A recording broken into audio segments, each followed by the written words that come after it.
ஒரு ஜொப்பை விட்டுட்டா நம்மளுடைய வாழ்க்கை ஆட்டோமேட்டிக்கா மாறிடும் அப்படின்னு சொல்லி நினைக்கிறீங்களா? பொதுவா நம்ம வேலை செய்யற இடத்துல நமக்கு பிடிக்காத விஷயங்கள் நடக்கும், டாக்ஸிக் பீப்புள் இருப்பாங்க. ஆனா அந்த இடத்துல இருந்து எஸ்கேப் ஆகிட்டு நம்ம இன்னொரு இடத்துக்கு போனா அந்த இடத்துல எல்லாமே மாறி நமக்கு ஏற்ற மாதிரி இருக்கும் அப்படின்னு சொல்லி நீங்க நினைக்கிறீங்களா? எனக்கு நல்ல சேலரி கிடைச்சி நல்ல ப்ரொமோஷன்லாம் கொடுத்தாங்க, ஆனால் ரொம்ப தொல்லை தரவங்க டாக்ஸிக்கானவங்க அங்கே இருக்கிறனால என்னால் அங்கே சஸ்டெயின் பண்ண முடியலை, நிலையாக இருக்க முடியலை, அதனால் நான் அங்கேருந்து ஜாப்பை விட்டுட்டு வந்துட்டேன் அப்படின்னு சொல்லி நிறைய பேர் சொல்லி நான் கேட்டிருக்கேன். நீங்கள் கேட்டிருக்கீங்களோ என்னமோ எனக்கு தெரியாது. ஆனால் உண்மையாக அங்கே என்ன பிரச்சனை? அந்த ஜாப்ல பிரச்சனையா, இல்லாட்டி அந்த கம்பெனியில் பிரச்சனையா, வேலை செய்கிற இடத்துல பிரச்சனையா, இல்லாட்டி நம்ம மைண்ட் செட்டில் தான் பிரச்சனை இருக்குதா? அப்போ சேஞ்ச் எங்கே வரணும் அப்படின்னு சொல்லி நீங்கள் நினைக்கிறீங்க? நமக்கு தெரிஞ்ச நிறைய பேர் இந்த மாதிரி இருக்காங்க. டாக்ஸிக்னால ஜாப்பை விட்டுட்டு வந்துடுவாங்க, அதுக்கு பிறகு ரொம்ப சஃபர் பண்ணிக்கிட்டு இருப்பாங்க. அப்படியா இருந்தால் இப்போ நம்ம என்ன செய்யலாம்? ஏன்னா நம்மளால் முடியாது டாக்ஸிக் ஆனவங்கள மாற்றுறதுக்கு. உங்களால் முடியுமா? என்னால் முடியுமா இன்னொருத்தரை சேஞ்ச் பண்ணுறதுக்கு? நல்லா யோசிச்சு பாருங்கள். ஏன்னா அது அவங்களுடைய உரிமை, நமக்கு போய் இன்னொருத்தரை மாற்ற முடியாது. அப்படியே நம்ம என்ன தான் உட்கார வச்சு அவங்கள பிரெயின் வாஷ் பண்ணாலும் பேசினாலும் அவங்க மாறுவாங்க அப்படிங்கிறதுக்கு என்னங்க சர்டிஃபிகேட் இருக்குது? ரைட்? எதை வச்சு நீங்கள் அவங்க மாறுவாங்க அப்படின்னு நீங்கள் எதிர்பார்க்குறீங்க? ரைட்? அது அவங்க ஆட்டிடியூட், அவங்களுடைய விடயங்கள். ஸோ அதை நம்மளால் மாற்ற முடியாது. ஸோ மாற்றத்தை நமக்குள்ளே கொண்டு வந்தால் எங்களால் முடியும். ஸோ நாங்கள் என்ன செய்யணும்? எங்களை சேஞ்ச் பண்ணிக்கிறதுக்கு ட்ரை பண்ணணும். ஸோ அதற்குரிய 7 விஷயத்தை நான் உங்களோட ஷேர் பண்ணிக்க போகிறேன். ரொம்ப ஈஸியாக உங்களால் மாறலாம் இதை ஃபாலோ பண்ணிங்களா இருந்தால். ஆனால் அந்த 7 விஷயத்தையும் மறக்காமல் ஃபுல்லாக பாருங்கள். சேஞ்ச் அப்படிங்கிறது வெளியில் ஆரம்பிக்காது, உள்ளே தான் ஆரம்பிக்கணும். ஸோ அப்படி உள்ளே இருந்து ஆரம்பிக்கணுமா இருந்தால் நம்ம வெளியில் எதையுமே சேஞ்ச் பண்ணி சரி வராது. நம்ம உடுப்பையோ நம்ம நடக்கிற நடையவோ முதல்ல சேஞ்ச் பண்ண தேவையில்லை. முதல் நம்ம மைண்டை தான் மாற்றணும். அப்படி நம்ம மைண்டை மாற்றணுமா இருந்தால் நமக்கு முதலாவதா நம்பர் 1 விஷயம் என்னென்னா, நமக்கு ஒரு எண்ணம், ஐடியா ஒன்று தோணணும்.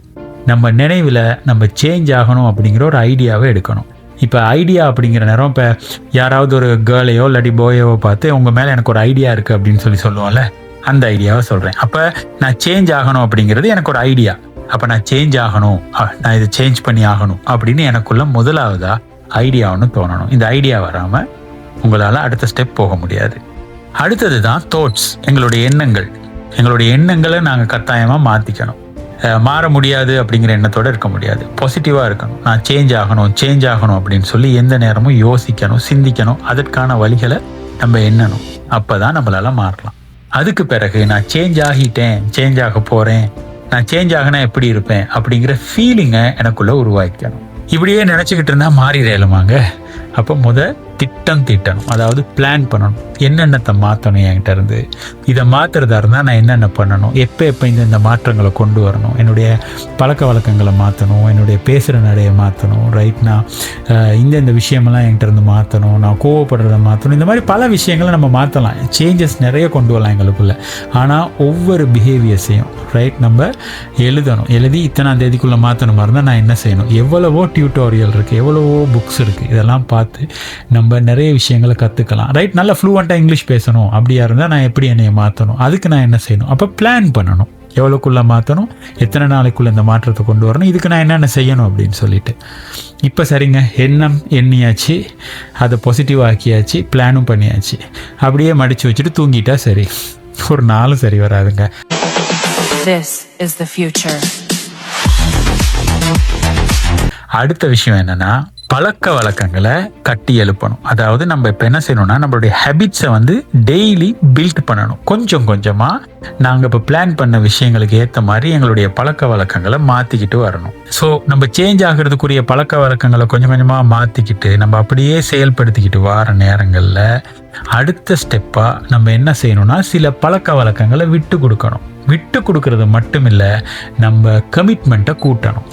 நம்ம என்னத்துக்காக மாற போகிறோம், அந்த சேஞ்சுக்கான என்னென்ன விஷயங்களை செய்யணும்னு உருவாக்கப்பட்ட ஹேபிட்ஸை நல்ல முறையாக இன்னும் செய்கிறதுக்கு நம்ம நிறைய கமிட் ஆகணும். ரைட்? அதற்காக நம்ம அர்ப்பணித்து நம்ம கூட இருந்து அதற்கு நம்மளே தயார் பண்ணி வேலை செஞ்சுக்கிட்டு போகணும். கமிட்மெண்ட் இல்லாட்டி எதுவுமே செய்ய முடியாது. அப்போ சில விஷயங்களை நம்ம என்ன செய்யணும்? ஒதுக்கி தான் ஆகணும். ஒதுக்கிட்டு இதுக்காக ப்ரையாரிட்டி கொடுத்து ஃபோக்கஸ் பண்ணி நம்ம கமிட்மெண்ட்டோட ஒர்க் பண்ணணும். நான் இப்போ 6 விஷயங்கள் சொல்லியிருக்கிறேன். முதலாவதாக நமக்கு ஒரு ஐடியா உருவாக்கணும். அதுக்கு பிறகு நம்ம தாட்ஸை நம்ம மாற்றணும், எண்ணங்களை மாற்றணும். அதுக்கு பிறகு நம்ம உணர்ச்சிகளை ஏற்படுத்தணும்.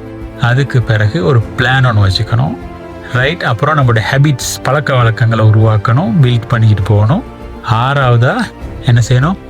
நம்ம கமிட் ரைட். நம்ம நிறைய கமிட்மெண்ட் வந்து கொடுத்தாகணும், ரைட். ஸோ 7வதா என்னன்னா நம்மளுடைய லைஃப் ஸ்டைல் மாற்றணும். நம்ம லைஃப் ஸ்டைல் மாற்றணும்னா இது 6ஐயும் நம்ம செஞ்சுட்டு வந்தோம்னா ஆட்டோமேட்டிக்காக நீங்களே ஃபீல் பண்ணுவீங்க இந்த நம்மளோட லைஃப் ஸ்டைல் மாறிக்கிட்டு இருக்கிறது.